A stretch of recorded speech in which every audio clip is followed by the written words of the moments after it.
Elle deviendra une légende.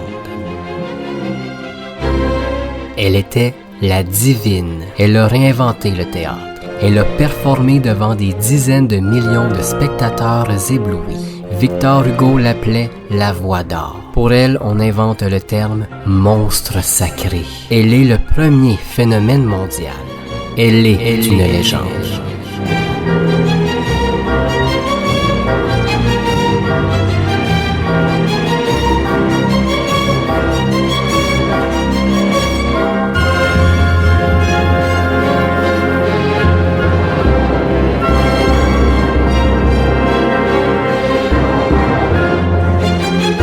Vous savez, je suis quand même Sarah Bernard.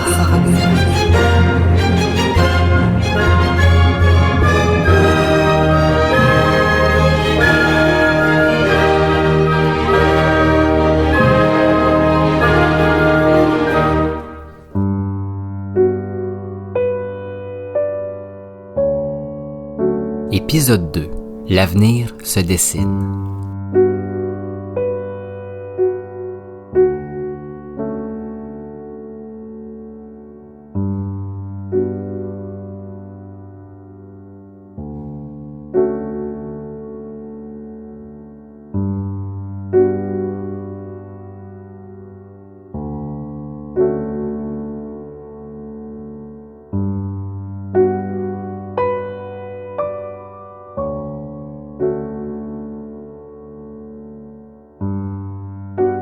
Dans le dernier épisode, on a vu que Sarah Bernard a vécu une enfance un peu éparpillée.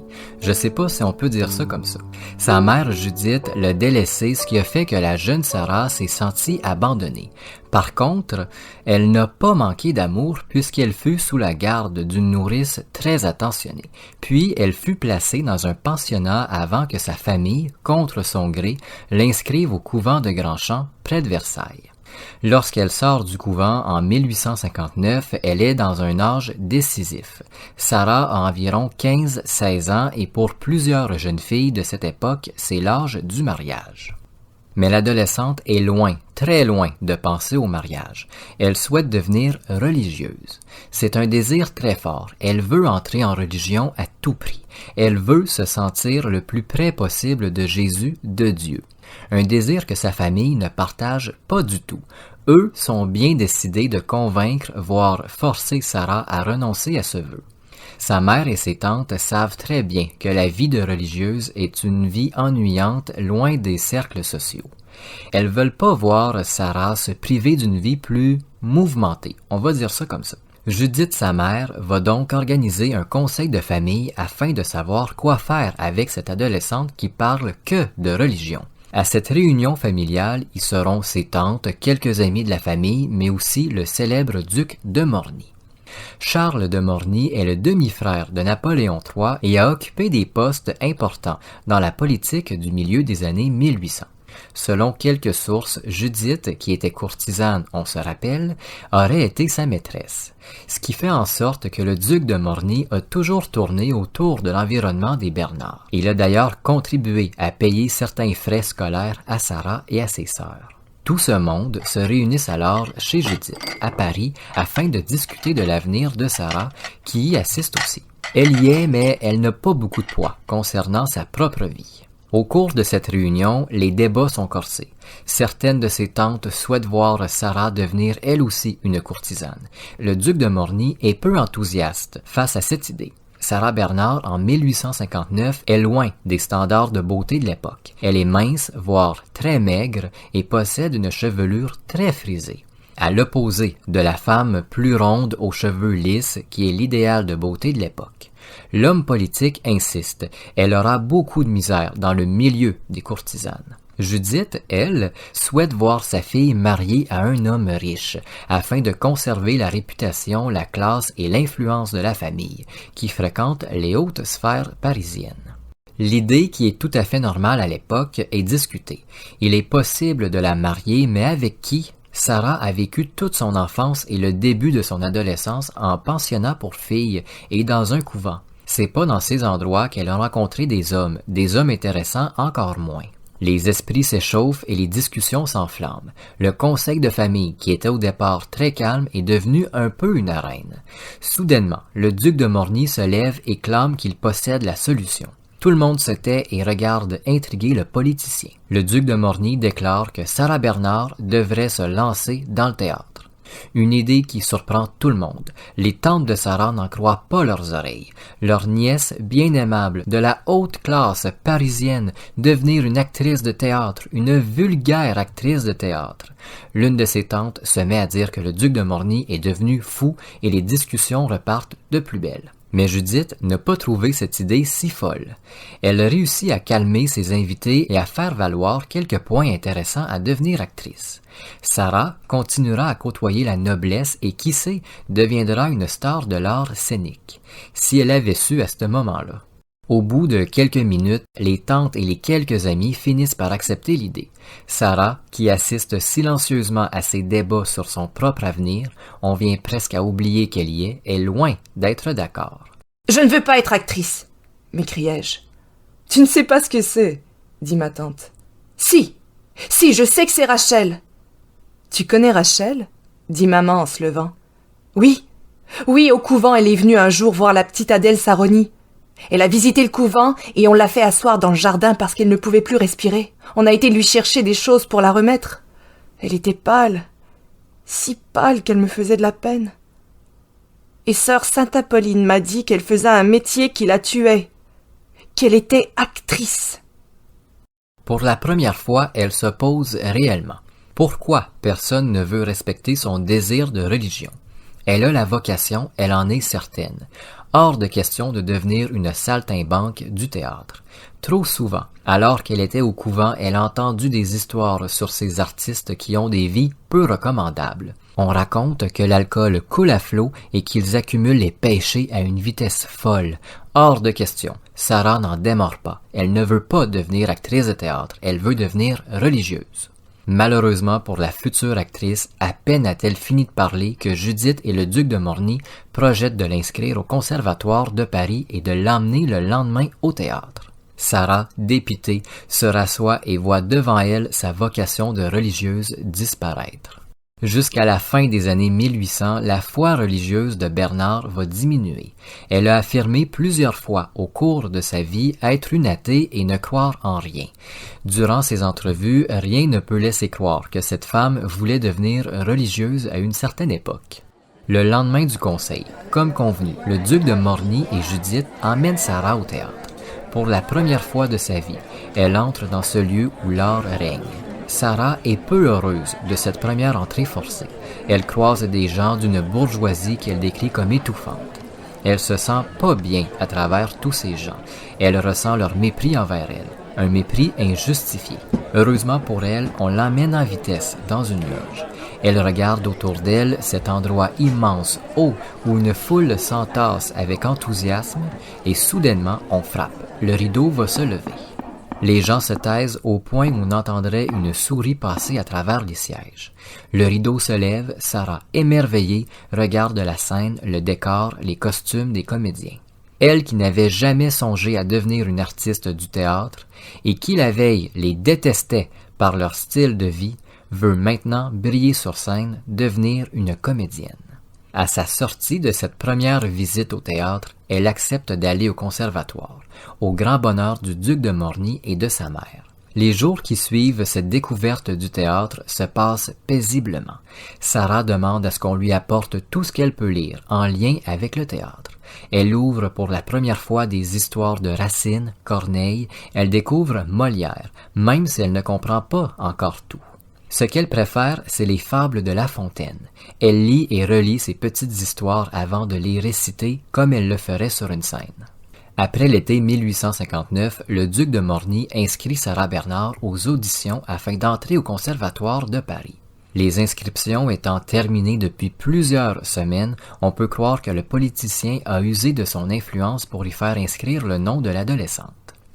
Sarah ne sait pas encore ce qu'elle va dire ni réciter devant les juges du conservatoire, mais elle est bien décidée à être acceptée. Le jour de l'audition est arrivé pour Sarah. elle est décidée à réciter une fable de La Fontaine.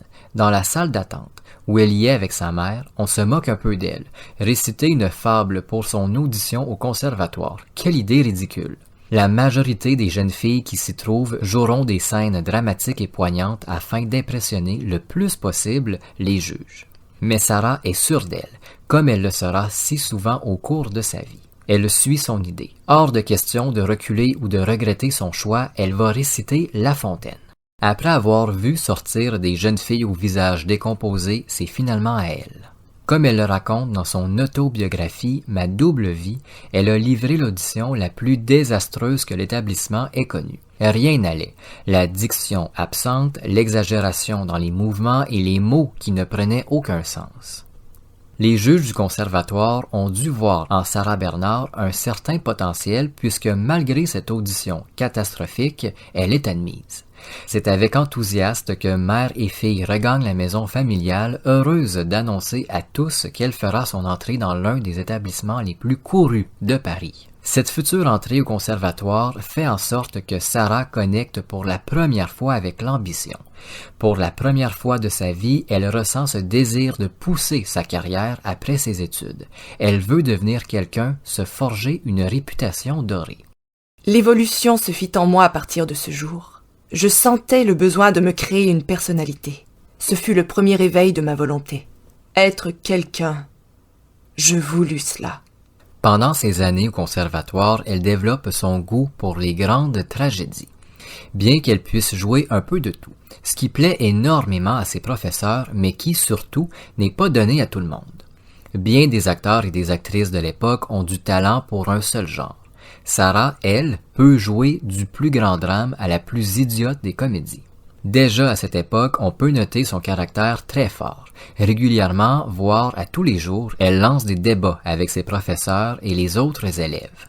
Elle souhaite changer certaines mises en scène classiques de certaines pièces. Elle aimait l'idée de prononcer, de jouer certains passages autrement. Elle déteste qu'on lui dise que quelque chose se fait, se dit d'une seule et unique façon. Sarah déteste par-dessus tout ses cours de maintien. Comment se tenir sur les planches, comment exprimer certaines émotions par le corps, comment prononcer les moments importants. Elle déteste toutes ces idées préconçues et veut bousculer tout ça. C'est ce qu'elle fera dans un futur pas si loin à chaque fois qu'elle produira une nouvelle pièce. L'adolescente qui devient une jeune femme lentement entend toutes ces histoires de femmes qui ont dû laisser leurs ambitions de côté afin d'épouser un homme. Elle entend ces histoires parfois tragiques où les femmes sont très malheureuses. Sarah se promet que jamais ça ne lui arrivera. Jamais elle va se marier à un homme pour son argent, sa réputation ou pire encore, uniquement pour respecter les règles de société qui veulent qu'une femme mariée est une femme heureuse. Au cours de ces 2 ans, elle entend aussi ce que c'est l'amour, ce qu'il faut faire avec un homme pour le rendre heureux. Elle apprend tout ça à travers les discussions de ses quelques copines. C'est peut-être ce désir de pas se marier qui pousse Sarah Bernard à décevoir son parrain peu avant la fin du conservatoire. En 1861 environ, Sarah est présentée à un riche homme d'affaires ami de son parrain. Cet homme a souvent vu la jeune femme à des réceptions privées et souhaite l'épouser. Il lui assure une vie heureuse et bien fortunée. Immédiatement après qu'elle ait accepté la demande, il lui donnera 60 000 francs de dot. Ce qui, en 2023, équivaut à un peu moins de 2 millions de dollars. Cet homme est loin de plaire à Sarah, même qu'elle le trouve dégoûtant. C'est ce qu'elle écrit en tout cas dans ses mémoires. Elle n'a pas envie de se marier à cet homme qui, devant son refus, lui propose maintenant plus de 200 000 francs comme dot. Sarah est catégorique. Elle ne veut pas épouser cet homme qui menace de mourir de chagrin. Suite à ces menaces, Bernard va prendre quelque temps pour réfléchir. Bien que c'est vite dit, puisque son idée est déjà faite, elle ne l'épousera pas. Cependant, j'eus à subir un assaut auquel je ne m'attendais pas. Quelle ne fut pas ma surprise de trouver chez elle monsieur. Il me supplia de changer d'idée. Il me fit beaucoup de peine car cet homme si noir pleura. « Voulez-vous une dot plus conséquente ?» me dit-il. « Je vous reconnais 500 000 francs. »« Mais, monsieur, je ne vous aime pas. »« Mais moi, mademoiselle, je mourrai de chagrin si vous ne voulez pas m'épouser. » Je regardai cet homme, mourir de chagrin. Je me sentis confuse, désolée et ravie, car il m'aimait comme on aime dans les pièces de théâtre.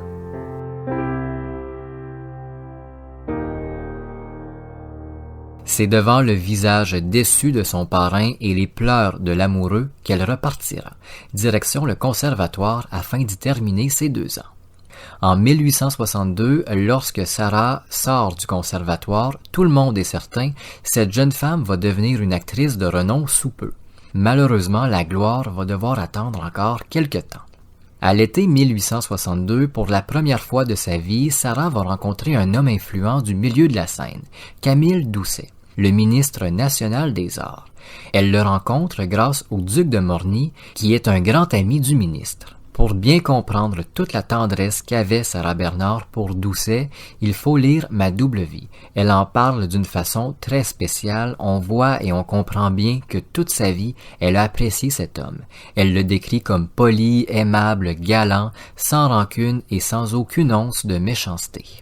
Le duc de Morny a longuement parlé de Sarah à Doucet, qui souhaite la voir performer un peu afin d'être convaincu de son talent. La jeune femme va s'exécuter et le ministre va être plus qu'impressionné. Camille Doucet va recommander Sarah à Édouard Thierry, le directeur de la célèbre Comédie Française, l'un des théâtres les plus marquants de l'histoire française, toujours debout aujourd'hui.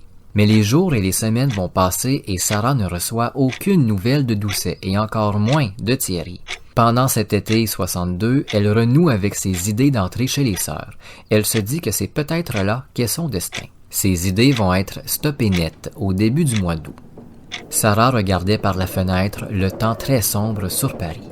Un orage grondait au loin et menaçait de s'abattre sur la ville. Elle s'étend sur un canapé avant de s'endormir. L'une de ses tantes la réveille brusquement. Agitée, sa tante lui dit qu'elle a reçu des nouvelles de la Comédie Française et que Thierry désire la rencontrer. Encore un peu endormie, Sarah ne comprend pas qu'elle doit se préparer à rencontrer un homme qui tient son avenir et sa carrière entre ses mains. Une fois bien réveillée, elle comprend l'importance de ce rendez-vous, de cette rencontre. Elle enfile une robe qu'elle trouve hideuse, une robe qui ressemble à un grand chou. Elle écrit ressembler à un singe. Arrivée au rendez-vous, plus question de se soucier de sa robe. Il faut faire belle impression à Édouard Thierry, le directeur. Le directeur tombe sous le charme de Sarah et l'engage immédiatement. Alors qu'elle visite lentement la Comédie Française, elle rencontre certains de ses acteurs. Les regards se posent sur elle, puis c'est les politesses des présentations. Sarah a l'impression de ne pas être bien accueillie, ou du moins la nouvelle de son engagement n'est pas très bien perçue entre les murs du célèbre théâtre. Dans Ma double vie, l'actrice écrit que ce mauvais accueil de ses collègues était sûrement dû à sa robe affreuse. Peut-être aussi que certains de ces artistes avaient déjà compris que Bernard serait une menace, qu'elle finirait par devenir une référence. Bien qu'elle est très heureuse et excitée d'être engagée à la Comédie Française, cet engagement lui crée une anxiété énorme. Est-ce qu'elle sera à la hauteur des attentes? Comment fera-t-elle pour y arriver? Que fera-t-elle si tout ça ne marche pas? C'est accompagné de toutes ces questions que Sarah commence les répétitions de Iphigénie, qui sera sa première apparition en tant qu'artiste professionnel. Les autres acteurs ne lui accordent pas beaucoup d'attention, même que certains l'ignorent totalement. Elle doit prendre ses marques elle-même. En plus de ne pas se sentir dans le groupe, elle doit faire face aux essayages de costumes difficiles. Elle est très maigre, elle semble flotter dans tout ce qu'elle porte. Un cauchemar pour les costumières qui doivent trouver une solution et vite. Nous sommes au milieu du mois d'août et la première de la pièce est prévue pour le 31 du même mois. Voyant que les costumières s'arrachent littéralement les cheveux, ne sachant quoi faire avec la nouvelle recrue, Bernard décide de prendre en charge elle-même son costume. Un costume qui sera bien simple, une robe à grandes manches attachée à la taille. Jusqu'au 31 août, la jeune femme d'à peine 20 ans voit se poser peu à peu les nombreuses affiches à travers Paris. Au coin de Dufaux et de la rue Saint-Honoré, elle est fascinée par l'affiche annonçant « Venez voir les débuts de Mademoiselle Sarah Bernard à la Comédie Française ce 31 août. » Il y avait sur l'affiche de la comédie « Début de Mademoiselle Sarah Bernard ». Je ne sais combien de temps je restai ainsi attirée par les lettres de mon nom. mais je me souviens qu'il me semblait que chaque personne qui s'arrêtait me regardait après avoir lu l'affiche. Et je me sentais rougir jusqu'aux oreilles. Enfin, je me rendis au théâtre français à 5 heures. Le soir de la première, elle se prépare lentement, tellement qu'elle est indécise. Sarah ne sait pas si elle est assez bien maquillée, si son costume est bien. Elle songe même à quitter le théâtre sans rien dire à personne. Elle veut disparaître. Heureusement pour l'histoire, envahie par les questions et préoccupée à améliorer son apparence, elle ne voit pas le temps passer. On vient l'avertir qu'il ne reste que quelques minutes avant le début du spectacle et de son entrée en scène. En approchant du rideau, elle est prise de sueur froide. Soudainement, elle n'avance plus, la peur la terrasse. Ce rideau qui se levait lentement, solennellement, me semblait le voile déchiré pour me laisser entrevoir mon avenir. Le 31 août 1862, c'est une Sarah Bernard nerveuse qui apparaît pour la première fois devant un public. Le premier acte est catastrophique. Sarah exagère tout, oublie quelques passages, tandis qu'elle récite à une vitesse folle d'autres répliques. À l'entracte, elle regagne sa loge et tente de se calmer avant de remonter sur scène. Cette première performance sera insignifiante. La presse ne s'enthousiasme pas. Les critiques écrivent qu'elle a de l'avenir, rien de plus, pas de compliments. La Comédie Française est tant qu'à elle convaincue que le talent de la future star est sur le point d'éclore. Sarah reçoit toujours plusieurs offres de son théâtre. Elle joue les rôles secondaires et quelques rôles principaux sans jamais soulever les critiques et le public. Sarah devient difficile à travailler. Son caractère devient bouillant. Elle refuse qu'on lui dicte quoi faire, comment jouer ses rôles. Elle est persuadée de tout bien comprendre. Mais surtout, elle veut réinventer certaines pièces, les mettre au goût du jour. Petit à petit, après avoir accumulé les offres, la Comédie Française ne l'engage plus. C'est un accident de janvier 1863 qui va provoquer le congédiement de Bernard. Le 15 janvier 1863, la Comédie Française célèbre l'anniversaire de Molière, né près de 200 ans plus tôt. C'est une immense cérémonie où le tout Paris assiste. Parmi les invités, on compte les gens les plus influents de la culture, des richissimes et des personnalités du théâtre. Sarah Bernard, qui, malgré des débuts peu fracassants, y assiste accompagnée de sa plus jeune sœur, Régina, qui a moins de 10 ans. Une enfant encore. Sarah et Régina font leur entrée et marchent à travers cette foule, on va se le dire, très bourgeoise. Tous les hommes ont revêtu leurs habits les plus chics et les femmes ont leurs robes les plus dispendieuses agencées à leurs bijoux. Évidemment, Sarah n'échappe pas à ce code vestimentaire, même chose pour Régina. Régina, qui est encore une enfant, n'est pas habituée à ce genre de cérémonie où tout le monde se tient droit et où l'ambiance est assez froide. Elle est donc très agitée, elle court un peu partout, bousculant au passage quelques invités, loin de trouver ça amusant. Sarah essaie tant bien que mal de la discipliner, mais c'est un échec. À un certain moment dans la soirée, Régina va marcher sur la traîne de Mademoiselle Nathalie, une actrice d'expérience très respectée et surtout actionnaire de la Comédie Française. Mademoiselle Nathalie est en mesure de prendre part aux décisions les plus importantes dans toutes les sphères du théâtre.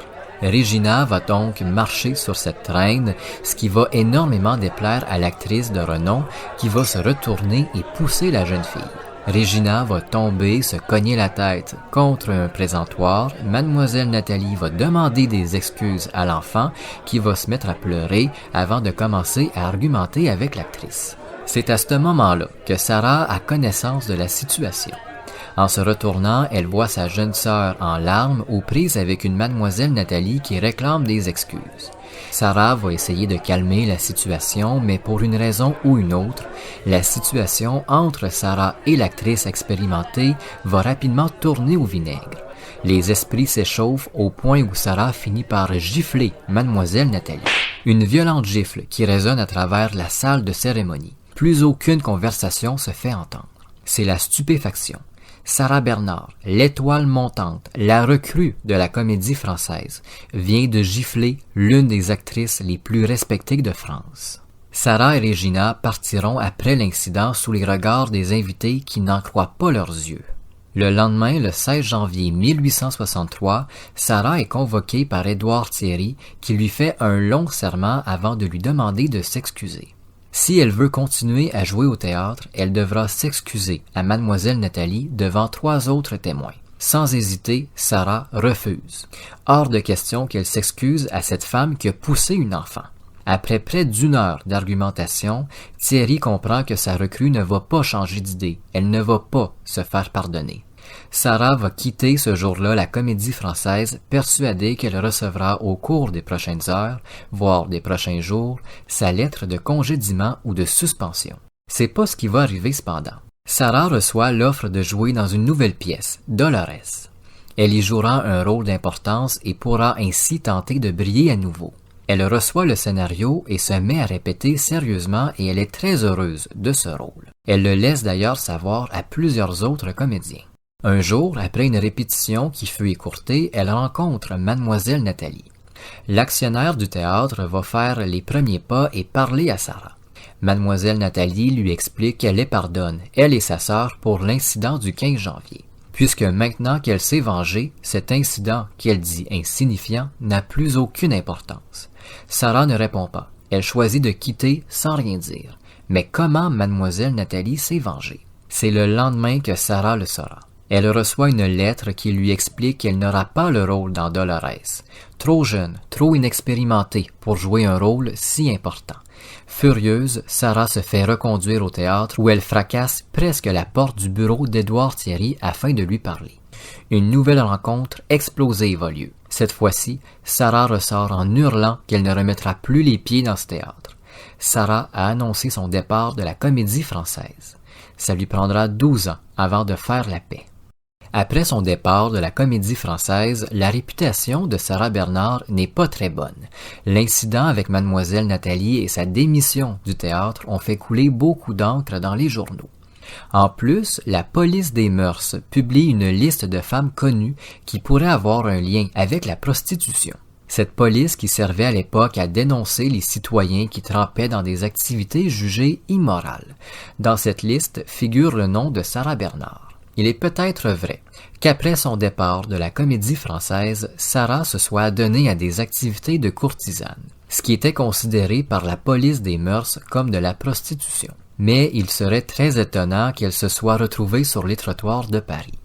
À mon avis, si elle a fait de la prostitution, entre guillemets, ce fut plus du côté luxueux, comme sa mère qui d'ailleurs avait plusieurs contacts. Il aurait été facile pour Sarah de gagner sa vie quelque temps en étant courtisane.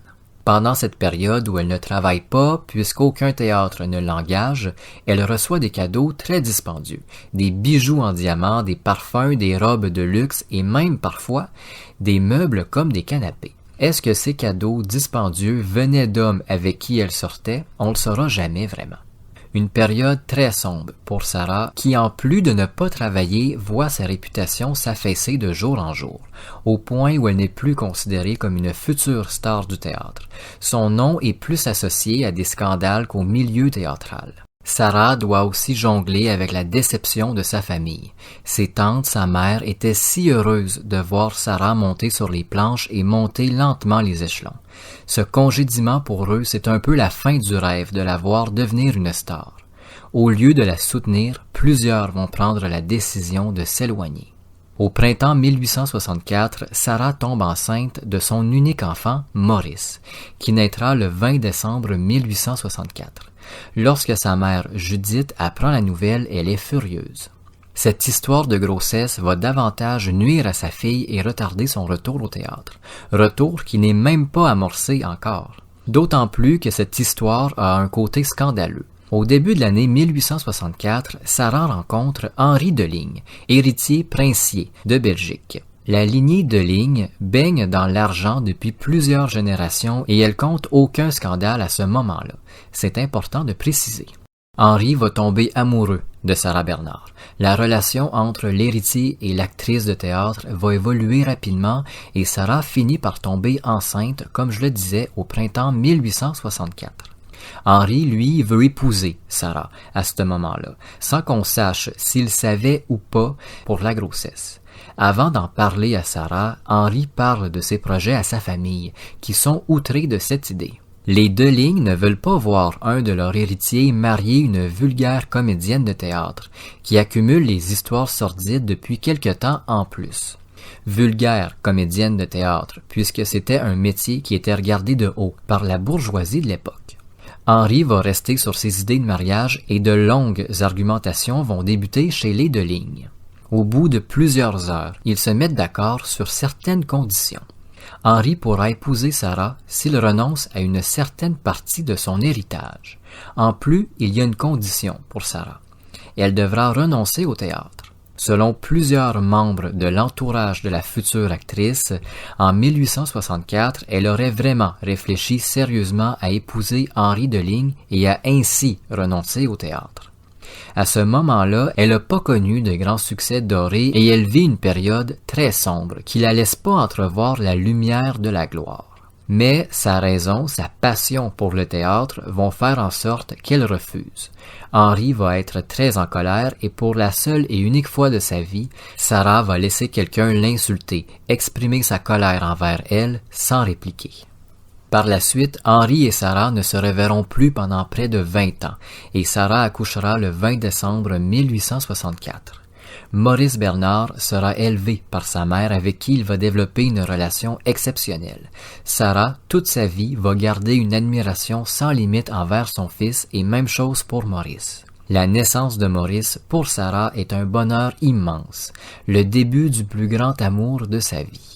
Peu après la naissance de son fils, Sarah va recevoir une lettre du théâtre Gymnase, qui désire la rencontrer. Elle va se rendre au rendez-vous et va ressortir engagée avec le théâtre.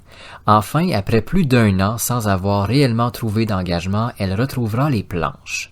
D'autant plus que le directeur, M. Montigny, lui promet de grands rôles, mais surtout des succès. Avec le Gymnase, elle jouera que dans quelques pièces. Pour commencer, elle sera la remplaçante de Victoria Lafontaine, une actrice de renom qui a plusieurs engagements. Les soirs où Lafontaine ne pourra jouer au Gymnase, ce sera Sarah Bernard. À part être la remplaçante de Lafontaine, Sarah attend toujours les grands rôles promis lors de son engagement. Elle a reçu, il est vrai, quelques petits rôles dans des pièces qui ont passé inaperçues. Elle attend toujours, impatiente, le succès promis. Au Gymnase, elle provoque un nouvel incident. Alors qu'elle participe à une soirée de poésie où l'empereur Napoléon III assiste aux côtés de sa femme mais aussi de toute sa famille et de son entourage, Sarah choisit de réciter des poèmes de Victor Hugo. À ce moment-là, la majorité des écrits d'Hugo critiquent Napoléon III de façon très violente. Un drôle de choix de la part de Bernard. Après quelques lignes seulement, l'empereur se lève et se met à hurler envers Bernard qui continue ses lectures. Rapidement, la situation va dégénérer et l'empereur et sa famille vont quitter dans un certain chaos sonore. Après cette soirée où Bernard sera vivement critiqué par la presse, le Gymnase va mettre fin à sa collaboration avec la future star. Une nouvelle fois, Sarah se retrouve sans emploi, sans un sou. J'avais des parents riches, des amis très riches, et personne ne me tendait la main pour m'aider à sortir de ce fossé. Mes parents riches ne me pardonnaient pas de m'être mise au théâtre. Et cependant, Dieu sait que j'avais bien pleuré pour choisir cette carrière imposée. Mais l'avenir se dessine pour Sarah Bernard. Bientôt, son nom sera connu à travers toute la France.